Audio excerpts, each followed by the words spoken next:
November 18, 1942, above Henderson Field, Guadalcanal.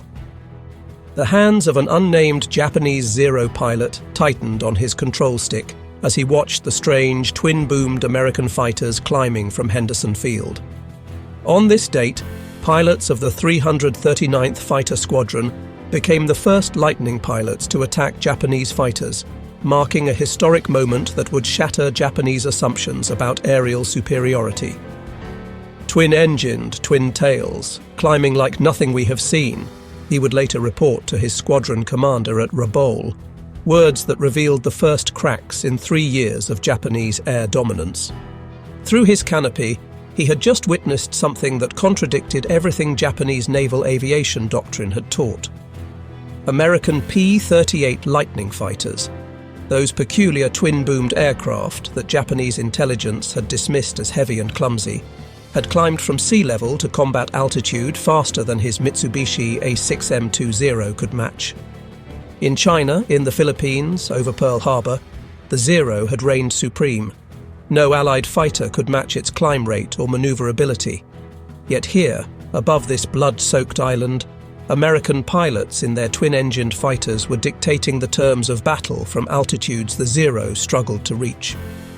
The P-38s from the 339th Fighter Squadron claimed 3 Japanese aircraft during this first combat engagement, executing attacks from heights that rendered the Zero's legendary turning ability useless. The mathematics of aerial supremacy were being rewritten not in dogfighting manuals, but in the stark reality of superior altitude performance that would soon demolish every assumption Japanese pilots carried about their invincibility, their aircraft, and their enemy. The rising sun's confidence. The collapse of Japanese air superiority had begun long before that November day, though no one in the Imperial Japanese Navy would have believed it. Since December 7, 1941, Japanese naval aviators had swept across the Pacific with an aura of invincibility. The Mitsubishi A6M0, with its incredible range, tight turning radius, and trained pilots, had earned a fearsome reputation. The Zero's maximum speed of 332 miles per hour at its critical altitude seemed impressive, and its ability to turn inside any Allied fighter made it deadly in traditional dogfights. Among the elite pilots was Petty Officer First Class Saburo Sakai, holder of multiple victories, veteran of the China campaign, survivor of countless engagements. By 1942, Sakai had achieved 13 victories in the Borneo campaign alone before being transferred to Lae, New Guinea, where he would score the majority of his eventual 64 claimed victories. His confidence, like that of his fellow pilots, was absolute. Lieutenant Junichi Sasai, Sakai's immediate superior, had addressed his pilots before combat operations. The American fighters over the Guadalcanal area are known to have come from aircraft carriers supporting the invasion. They are probably regular American Navy fighters, not Army planes. The Japanese pilots expected to face carrier-based F-4F Wildcats, aircraft they had defeated before. The early months of 1942 seemed to confirm Japanese superiority. Japanese pilots shot down obsolete Brewster Buffaloes over Singapore, decimated Curtiss P-40 Warhawks over Java, and swept aside British Hurricanes over Burma. The Zero had nearly complete initial dominance in the Pacific theatre. Even when facing newer Allied fighters, Japanese pilots maintained their psychological edge through superior training and tactics refined over years of combat in China. But intelligence reports filtering back to Japanese squadrons in mid-1942 spoke of a new American fighter, something different. Twin engines, twin tails, heavy armament concentrated in the nose. The reports were dismissed by most squadron commanders. How could a twin-engine fighter possibly threaten the nimble Zero? Japanese naval doctrine, built on the concept of the decisive battle and individual combat skill, had no framework for understanding what was coming. The Lightning emerges. The P-38 Lightning was the only really successful twin-engine daytime fighter of the war, the result of Lockheed's response to a February 1937 US Army Air Corps specification for a long-range interceptor. Designer Clarence Kelly Johnson and his team had created something unprecedented. A fighter that could exceed 400 miles per hour, climb to 40,000 feet, and carry enough fuel for missions exceeding 1,000 miles. The P-38's twin Allison V-1710 engines, each producing 1,150 horsepower with turbo supercharging, gave it performance characteristics that seemed impossible to Japanese engineers. While the Zero had been designed for maximum maneuverability with minimum weight, even lacking armor protection and self-sealing fuel tanks in early models, the Lightning represented a different philosophy entirely: speed, altitude, firepower, and survivability. The first P-38s arrived in the Pacific Theater not with fanfare, but with mechanical problems. When the first P-38s arrived in Australia, they were discovered to have some design problems, and their combat debut was delayed. But by late 1942, these issues were being resolved, and experienced pilots from P-40 squadrons were transitioning to the new fighter. The 49th Fighter Group was still equipped with P-40s, but would soon transition to the Lightning. These pilots brought with them hard-won experience against Japanese fighters. They had learned, often through fatal trial and error, never to engage a Zero in a turning fight. The P-38 would give them the tool to fight on their own terms. First blood over the Solomons. November 18, 1942, marked the Lightning's first major engagement with Japanese fighters when pilots of the 339th Fighter Squadron, flying from Henderson Field on Guadalcanal, engaged Japanese aircraft while escorting Boeing B-17 Flying Fortress bombers. The results stunned both sides. Japanese pilots flying escort for their bombers first spotted the strange twin-boomed silhouettes climbing from the south. Their initial reaction was confusion. Were these bombers? Reconnaissance aircraft? The rate of climb suggested neither. By the time they recognized them as fighters, the P-38s had already gained a 5,000-foot altitude advantage. The P-38s would patrol above the altitude at which the Zero could effectively operate. Their great speed at high altitudes allowed them to maneuver into the most advantageous positions. Then the big fighters would plunge from the sky to smash into the hapless Zero fighters. The mathematics were stark. While the Zero's low-speed maneuverability was legendary, its high-speed maneuverability was actually inferior to the P-38 at altitude. Above 250 miles per hour, the Zero's controls became increasingly heavy. Above 300 miles per hour, the aircraft became difficult to maneuver at all. The P-38, with its hydraulically boosted controls in later models, maintained effectiveness even in high-speed dives approaching 500 miles per hour. The technological chasm. The shock for Japanese pilots went beyond mere performance numbers. The P-38 represented a fundamentally different approach to aerial warfare that Japanese military culture had not anticipated. The Lightning's armament, 4.50 caliber machine guns and one 20mm cannon concentrated in the nose, delivered devastating firepower in a focused stream that didn't require the complex gun convergence calculations of wing-mounted weapons. The turbo-supercharged engines were equally revolutionary to Japanese understanding. The P-38's turbo-superchargers made it one of the earliest Allied fighters capable of performing well at high altitudes, while also muffling the exhaust, making the P-38's operation relatively quiet. Japanese pilots often didn't hear the P-38s approaching until it was too late. The Zero's Nakajima Sakai engine, producing 950 horsepower at sea level, lost power dramatically with altitude.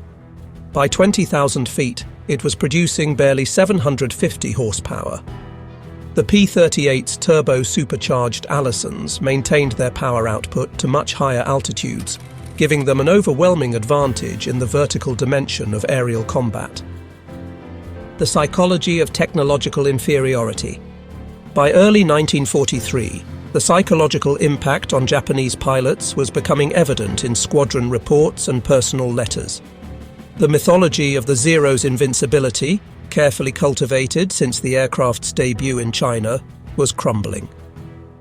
Japanese pilots spoke of constant tension. knowing a P-38 could strike from anywhere. Lieutenant Commander Tadashi Nakajima encountered what was to become a famous double-team maneuver on the part of the enemy. 2 Wildcats jumped on the commander's plane. He had no trouble in getting on the tail of an enemy fighter, but never had a chance to fire before the Grumman's teammate roared at him from the side. Nakajima was raging when he got back to Rabaul. He had been forced to dive and run for safety. This experience against Wildcats was nothing compared to what the P-38 would bring. Saburo Sakai himself would later admit, it was no longer possible for the Zero fighters to successfully engage the P-38s, except under the most unusual conditions, which unhappily seldom presented themselves. This admission from Japan's most famous ace carried devastating weight among the pilot community. The tactical reality was even worse than individual combat statistics suggested. The P-38's range meant it could appear anywhere across the vast Pacific theater. With a range of 1,600 miles thanks to drop tanks, the Lightning could escort bombers deep into Japanese territory or conduct fighter sweeps far from American bases. Japanese pilots could no longer count on numerical superiority over their own territory. The Yamamoto mission, ultimate demonstration. Nothing demonstrated the P-38's superiority more dramatically than Operation Vengeance on April 18, 1943, when 16 P-38s flew a 435-mile interception mission to shoot down Admiral Isoroku Yamamoto. The mission required precise navigation over water, extreme range, and the ability to engage both bombers and fighter escorts successfully. Major John Mitchell led the mission, with the aircraft flying at 50 feet above the ocean to avoid radar detection, then climbing rapidly to intercept altitude. The psychological impact on Japanese naval aviation was devastating. Their most revered leader, traveling with 6 Zero escorts, had been hunted down and killed by American fighters operating at the extreme edge of their range.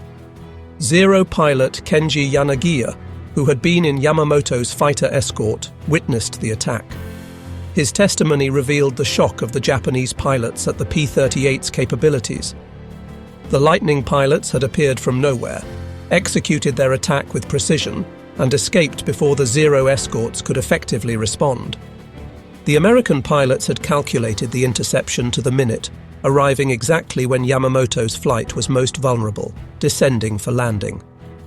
This level of operational planning, combined with the P-38's performance, represented capabilities Japan simply couldn't match. Tactical evolution and adaptation. As 1943 progressed, American pilots refined their tactics to maximize the P-38's advantages. The boom and zoom attack, diving from altitude, firing, then climbing away before the enemy could react, became standard procedure. Japanese pilots found themselves helpless against these tactics.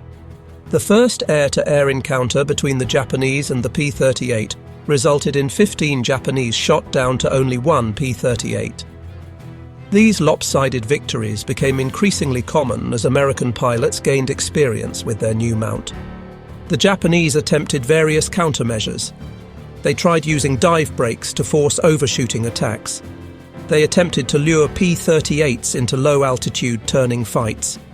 They even developed new loose formations to better spot incoming attacks. Nothing worked consistently. The performance gap was simply too large. Industrial reality behind the performance.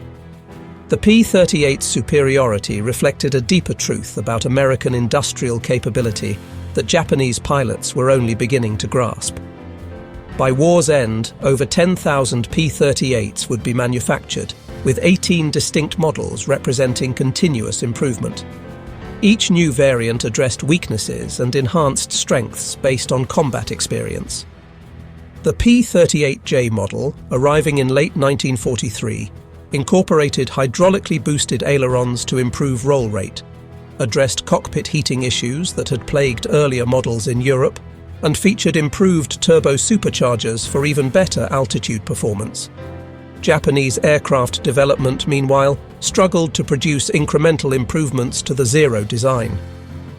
Captain Minoru Genda, the tactical genius behind the Pearl Harbor attack, privately admitted to colleagues in mid-1943, "We are not just facing a superior fighter, we are facing a system of continuous improvement we cannot match. Each new American fighter we encounter is better than the last." The pilot experienced divergence. The technological gap was amplified by diverging pilot quality. By mid-1943, Japan was losing its experienced pilots faster than they could be replaced.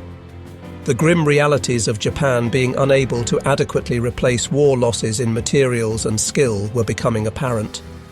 Training programs were shortened from 2 years to less than 6 months. New pilots arrived at combat units with less than 200 hours of flight time.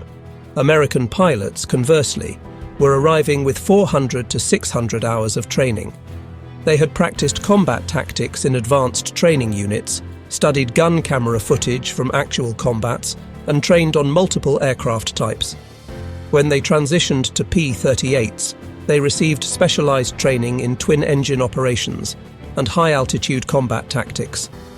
Mechanical complexity and reliability.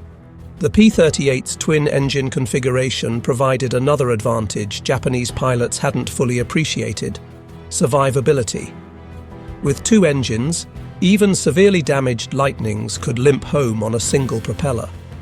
The psychological impact of this reliability was profound. Japanese pilots, flying single-engine aircraft over vast stretches of ocean, faced death if their engine failed. The Zero's extreme range came at the cost of minimal armor and self-sealing fuel tanks.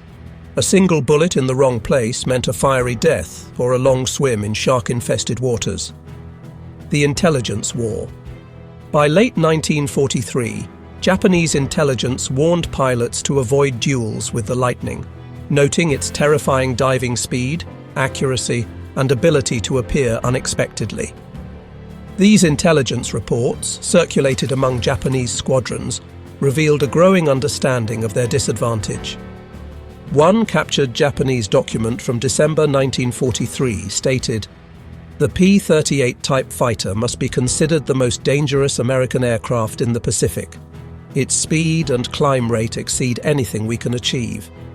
Engagement should be avoided unless possessing overwhelming numerical superiority and advantageous position." This admission, that Japanese pilots should avoid combat with American fighters, represented a complete reversal of the warrior ethic that had defined Japanese naval aviation. The psychological impact was devastating. Pilots who had been trained to seek combat at every opportunity were now being told to run from the enemy. The aces tell the tale. The emergence of American P-38 aces provided stark evidence of the fighter's superiority. Major Richard I Bong became America's highest-scoring ace with 40 victories, all scored in P-38s. Major Thomas B. Maguire achieved 38 victories before being killed in January 1945. These scores, achieved in less than 2 years of combat, exceeded what most Japanese aces had accomplished in 3 or 4 years of war. Over 1,800 Japanese aircraft would fall to P-38s in the Pacific theater. This tally represented not just aircraft destroyed, but experienced pilots lost, pilots Japan could never replace. Each victory diminished Japanese air power exponentially, as training programs struggled to produce even basically competent replacements. Technical innovation continues. As 1944 progressed, the P-38 continued to evolve while Japanese aircraft development stagnated. The P-38L model featured uprated engines producing even more power at altitude, improved cooling systems, and rocket launchers for ground attack missions. These aircraft could carry substantial bomb loads in addition to their standard armament. Japanese pilots watching P-38s transition from air superiority missions to devastating ground attacks realized they were facing not just a superior fighter, but a weapons system of unprecedented versatility. The cultural shock. Beyond the technological superiority, Japanese pilots struggled to comprehend the American approach to air combat. The Japanese had elevated aerial combat to an art form, emphasizing individual skill and warrior spirit. The Americans treated it as an engineering problem to be solved with superior technology and tactics. Commander Masatake Okumiya, a staff officer who analysed combat reports, wrote after the war, "We could not accept that fighting spirit alone was insufficient. Every report of P-38 superiority was met with demands for greater dedication, more aggressive spirit. We confused courage with capability. This cultural blindness prevented effective adaptation. While American pilots continuously refined tactics based on combat experience, Japanese training continued to emphasize aerobatic skill and individual combat prowess, skills useless against an enemy that refused to engage on those terms. The radar revolution. By mid-1944, some P-38s were equipped with primitive airborne radar for night fighting operations. This technology was completely beyond Japanese capability to match or counter. Night had previously been a sanctuary for Japanese operations. Now even darkness offered no protection. The Marianas Turkey Shoot. While the P-38 didn't participate directly in the Battle of the Philippine Sea in June 1944, its impact was felt in the quality of Japanese pilots who faced the US Navy's Hellcats. Years of attrition against P-38s and other American fighters had eliminated Japan's experienced pilots. The Marianas Turkey Shoot, where American pilots shot down over 300 Japanese aircraft for minimal losses, was the culmination of a process the P-38 had accelerated. Vice Admiral Takeo Ozawa, commanding the Japanese carrier forces, later admitted, "Our pilots were not ready. They had neither the experience nor the aircraft to match the Americans. The war in the air had been lost long before that day." Desperation and innovation. As 1944 turned to 1945, Japanese attempts to counter the P-38 became increasingly desperate. They experimented with ramming attacks, recognizing that conventional combat was hopeless. They developed phosphorus anti-aircraft shells specifically to target the P-38's fuel tanks. They even attempted to develop their own twin-engine fighters, though none reached operational status in meaningful numbers. The Kawasaki Ki-102, Japan's attempt at a twin-engine fighter comparable to the P-38, demonstrated the technological gap. While the P-38 had been operational since 1941, the Ki-102 didn't enter service until 1945, and only 238 were built. It was slower than the P-38, climbed poorly, and suffered from chronic engine problems. The end of air superiority. By early 1945, Japanese pilots no longer spoke of air superiority or even air parity. They spoke of survival. The P-38, along with other American fighters, had established complete dominance over Japanese airspace. Saburo Sakai himself would later state that the P-38 destroyed the morale of the Zero fighter pilot. The numbers tell the story. The statistics of P-38 operations in the Pacific tell a story of overwhelming superiority. Over 1,800 Japanese aircraft destroyed by P-38s. Major Richard Bong, 40 victories, all in P-38s. Major Thomas Maguire, 38 victories in P-38s. P-38 pilots claimed more Japanese aircraft than any other Army Air Force fighter. Against these achievements, Japanese loss rates told a grimmer story.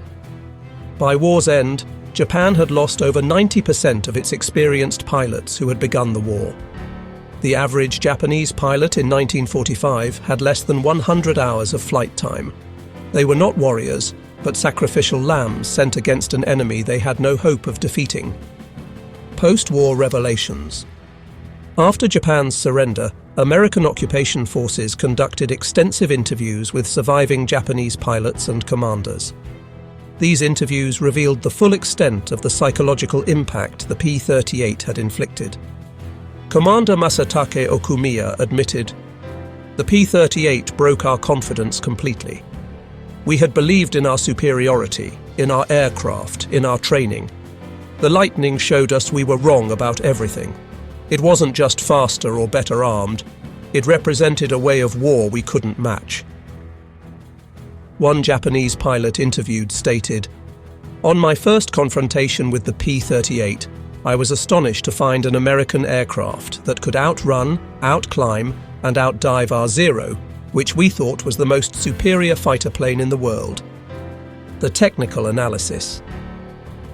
Post-war technical analysis revealed the full extent of the performance gap. Mitsubishi A6M20, maximum speed, 332 miles per hour at critical altitude. Service ceiling, 33,000 feet, struggling above 25,000.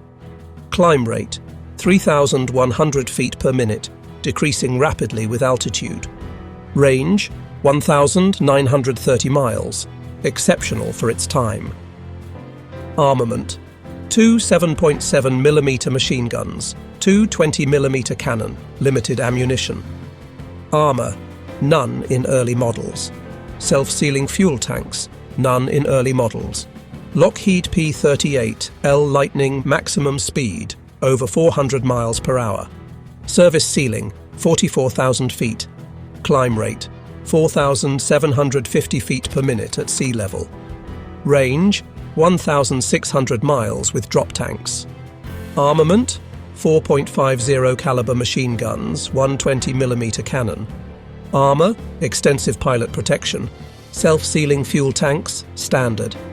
The numbers revealed a complete mismatch. The Zero had been designed for a different war, one where individual combat skill and maneuverability determined victory.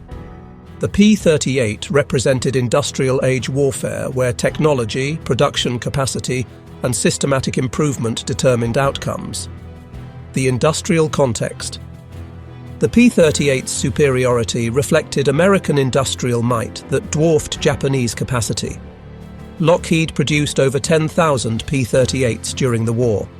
Japan produced approximately 10,000 Zeros total, but spread over a longer period and with declining quality as the war progressed. American production methods, utilizing assembly line techniques perfected in automobile manufacturing, could produce P-38s faster than Japan could train pilots.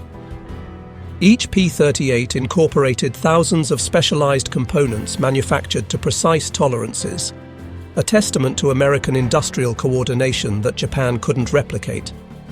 The Allison engines powering the P-38 were masterpieces of engineering, incorporating supercharging technology, precision manufacturing, and metallurgy beyond Japanese capabilities. While Japanese engines required extensive hand-fitting and adjustment, American engines were essentially interchangeable, simplifying maintenance and improving reliability. The training disparity. By 1944, the gap in pilot training had become a chasm.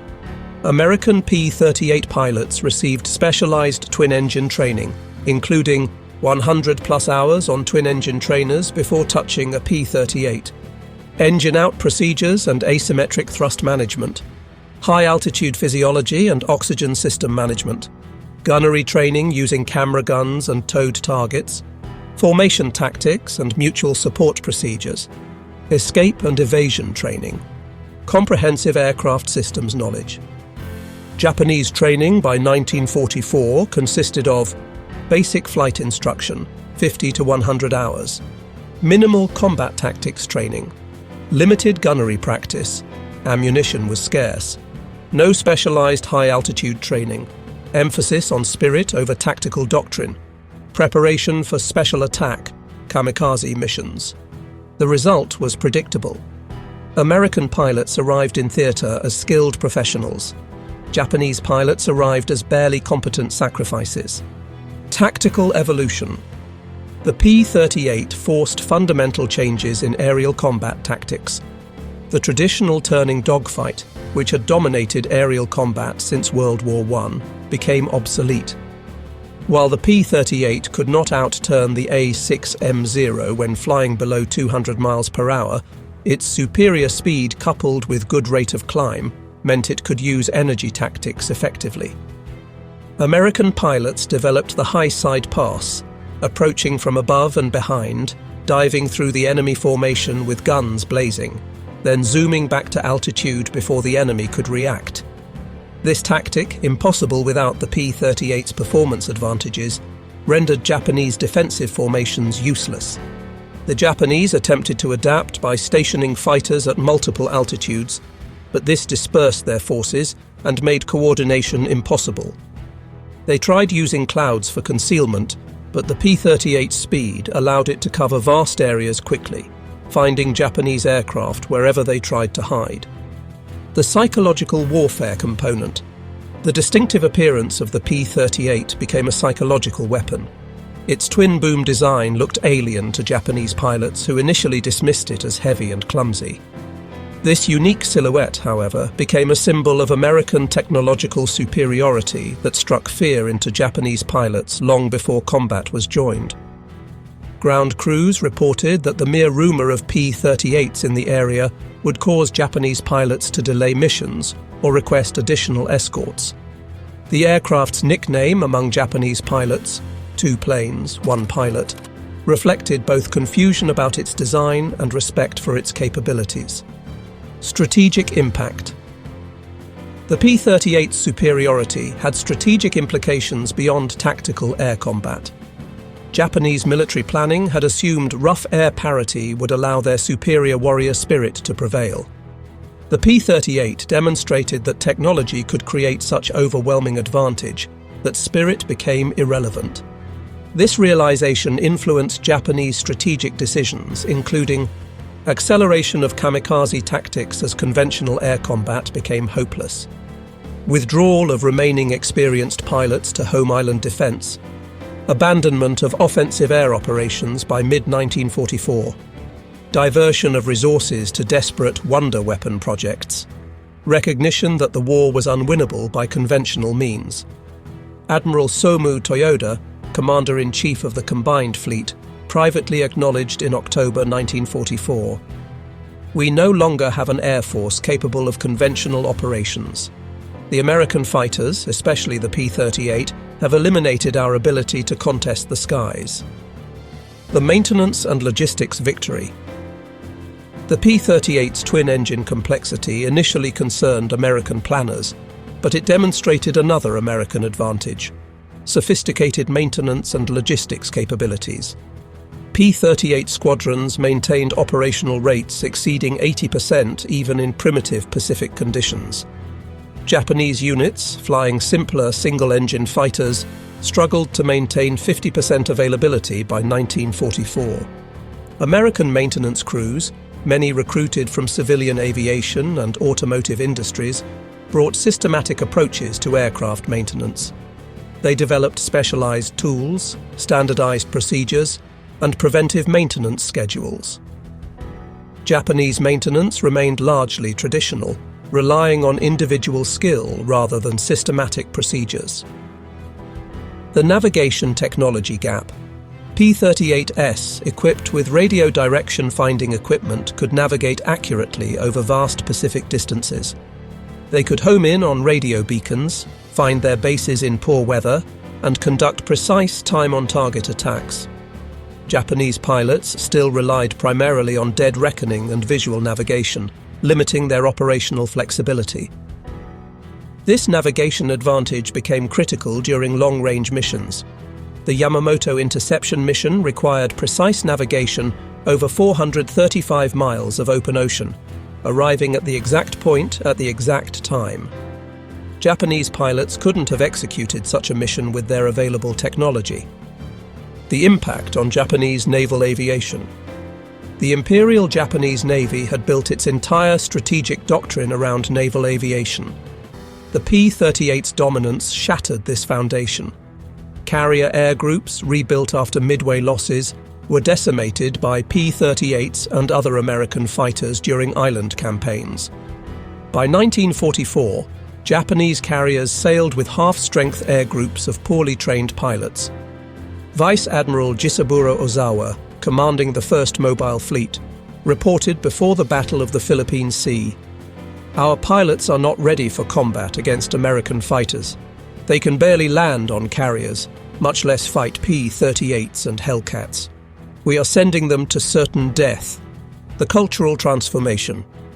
The encounter with the P-38 forced a fundamental transformation in Japanese military thinking.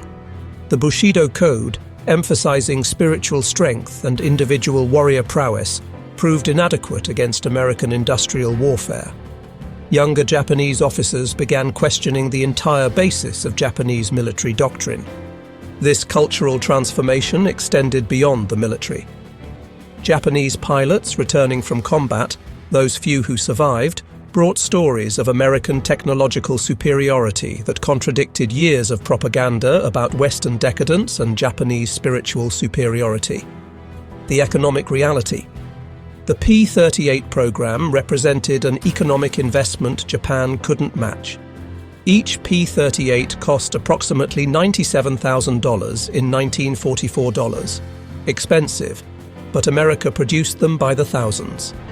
Japan struggled to produce aircraft costing a fraction of that amount in meaningful numbers. The aluminum required for a single P-38 exceeded what many Japanese aircraft factories received in a month by 1944.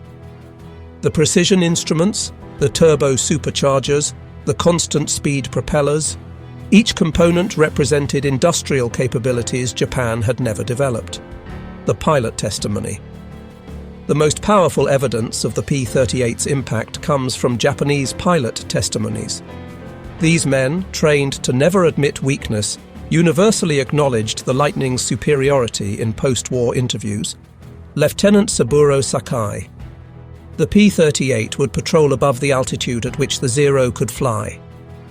Their great speed at high altitudes allowed them to maneuver into the most advantageous positions. Then the big fighters would plunge from the sky to smash into the hapless Zero fighters. The ultimate humiliation. Perhaps the greatest humiliation came not from combat losses, but from the P-38's other capabilities. P-38 reconnaissance variants obtained 90% of the aerial photography in the Pacific Theater. Japanese positions, movements, and preparations were constantly observed. The same aircraft that dominated them in combat was mapping their defeat in detail. Japanese commanders realized their every move was watched, photographed, analyzed. The P-38 F-5 photo reconnaissance variant, stripped of weapons but retaining full performance, could photograph Japanese installations with impunity. Japanese fighters sent to intercept them simply couldn't reach their altitude. The legacy of shock. The shock Japanese pilots experienced when encountering the P-38 extended far beyond the war. It influenced post-war Japanese aviation development, military doctrine, and even cultural attitudes toward technology versus tradition. Many surviving Japanese pilots became advocates for technological advancement in post-war Japan. They had learned firsthand that courage without capability was meaningless. Their experiences influenced Japan's post-war embrace of technology and industrial development. Saburo Sakai, who became a successful businessman after the war, often spoke about the lessons learned from facing the P-38. The Lightning taught us that we must never again fall behind technologically. It showed us that industrial power, not warrior spirit, determines victory in modern war. The technical innovation race. The P-38's evolution during the war demonstrated American advantages in rapid technical innovation. Problems identified in combat were quickly addressed in new production models. Compressibility issues led to dive flaps. Cold cockpits led to improved heating systems. Roll rate complaints led to hydraulically boosted ailerons. Japanese aircraft development, constrained by limited resources and institutional rigidity, couldn't match this pace of improvement. The Zero that fought in 1945 was essentially the same aircraft that had attacked Pearl Harbor, with minor improvements. The P-38L of 1945 was dramatically superior to the P-38E of 1942. The final assessment. General Kenny, commander of Allied air forces in the Southwest Pacific, was quoted as saying, "The P-38 pilots, flying at great height, chose when and where they wanted to fight with disastrous results for Japanese pilots. This ability to dictate engagement terms represented a revolution in air combat that Japanese military doctrine never successfully countered. The statistics are overwhelming. By war's end, the two top American aces had shot down 78 Japanese aircraft between them, all in P-38s. The top surviving Japanese ace had 64 victories accumulated over 6 years of war. The mathematics of attrition were unsustainable for Japan. The broader implications. The P-38's dominance over the Zero represented more than just technological superiority. It demonstrated fundamental differences in approach to warfare, industrial capacity, innovation culture, and strategic thinking. The Japanese had prepared for a short, decisive war, where warrior spirit would overcome material disadvantages. The P-38 represented American preparation for a long industrial war, where technology and production would prove decisive. The psychological shock experienced by Japanese pilots encountering the P-38 was really the shock of encountering modernity itself. The Lightning represented systematic application of science, engineering, and industrial management to warfare. Against this, the samurai tradition, however noble, was helpless. The human cost. Behind the statistics and technical specifications lay human tragedy. Thousands of young Japanese pilots, many with less than 100 hours of flight time, were sent against P-38s in obsolescent aircraft. They knew they had no chance. Their letters home, discovered after the war, reveal young men resigned to death. One young pilot wrote before his final mission, "Mother, I will face the twin-tailed devils tomorrow. I do not expect to return. They fly higher and faster than we can imagine. I will do my duty, but I know it is hopeless." He was shot down by P-38s over Rabaul in March 1944. His was one of thousands of similar stories, young lives sacrificed to a technological gap that courage couldn't bridge. The lasting influence. The P-38's impact extended beyond World War II.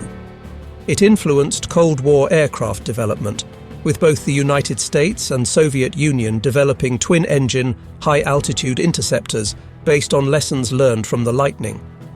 The concept of using technology to create overwhelming advantage became central to American military doctrine. For Japan, the experience influenced their post-war self-defense forces to prioritize quality over quantity, advanced technology over mass mobilization. The trauma of technological inferiority left lasting marks on Japanese military thinking. Conclusion: the end of an era. The shock Japanese pilots experienced when they could not outrun or outclimb the P-38 Lightning marked the end of an era in aerial warfare. The age of the individual warrior pilot, where personal skill and courage determined victory, died in the skies over the Pacific. It was replaced by industrial-age warfare where technology, production capacity, and systematic innovation determined outcomes. Saburo Sakai's post-war reflection that the P-38 destroyed the morale of the Zero fighter pilot captured the essence of this transformation. It wasn't just that the P-38 was faster or climbed better. It represented a way of war that Japan couldn't match. The Japanese pilots who survived learned a harsh lesson. In modern war, courage without technology is not heroism, but futility. The P-38 Lightning didn't just shoot down Japanese aircraft. It shattered an entire worldview about warfare, honor, and national power. Their shock was the shock of discovering that everything they believed about air combat was wrong. The Zero, which had seemed invincible in 1941, was obsolete by 1943. The pilots who had trained for years in aerobatic combat found their skills useless against an enemy that refused to engage on those terms. In the end, the twin-tailed devil that haunted Japanese pilots' nightmares represented more than just a superior fighter aircraft. It embodied American industrial might, technological innovation, and systematic approach to warfare that would define the second half of the 20th century. The last word belongs to Saburo Sakai, Japan's most famous fighter ace, who survived the war and lived to reflect on its lessons.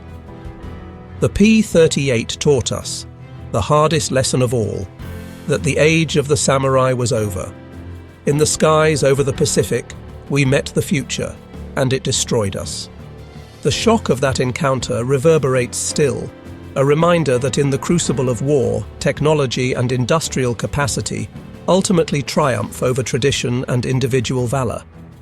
The Japanese pilots who could not outrun or outclimb the P-38 Lightning learned this lesson at the cost of their lives, their aircraft, and ultimately their empire's dreams of dominance. They had challenged the arsenal of democracy with the spirit of the samurai.